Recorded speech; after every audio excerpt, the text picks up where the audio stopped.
Baada ya kufika katika kiwanda hiki, tumefanya ukaguzi wa shughuli mbalimbali zinazoendelea katika kiwanda. Hatimaye pia tumeona namna ambavyo kiwanda kinavyofanya kazi. Kwa sasa mwelekeo ni kusambaza hizi nguzo za zege katika maeneo oevu na maeneo yana majimaji, na maeneo ya visiwa, kuna maeneo imepita mito. Kwa hiyo katika mazingira kama hayo, shirika la TANESCO limekuwa likitumia hizi nguzo za zege. Kwa hiyo kama kamati tumeridhika na kazi ambayo tumeiona imefanyika hapa.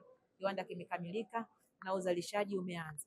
Mafanikio ya kiwanda hiki na viwanda vingine vitakavyojengwa na sekta binafsi, maana yake umeme utasambazwa sasa kwa kutumia nguzo za uhakika pamoja na hizo nguzo za miti, na hapo upatikanaji umeme wa uhakika ambayo ndio matamanio ya wananchi wengi. Kiwanda hiki kilianza ujenzi wake mwezi wa 10 mwaka 2024 na mwezi wa pili mwaka huu, mwezi uliopita, kiwanda hiki kilianza uzalishaji rasmi na tayari kina uwezo wa kuzalisha nguzo 80 hadi 120 kwa siku.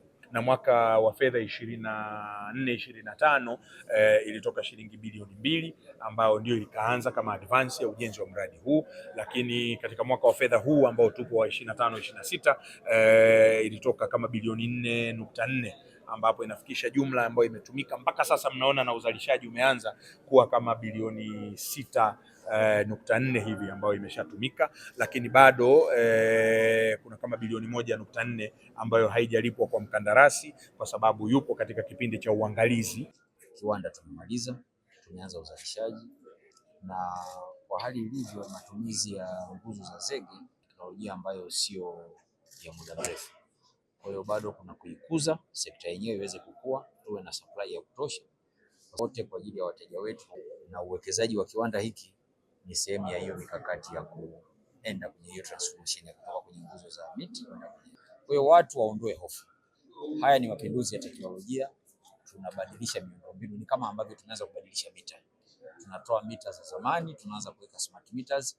Bili yako ya umeme itaendana na matumizi yako, wala haina mahusiano na mabadiliko yetu yoyote ya miundombinu au mapinduzi ya teknolojia yanayoendelea kwa sasa.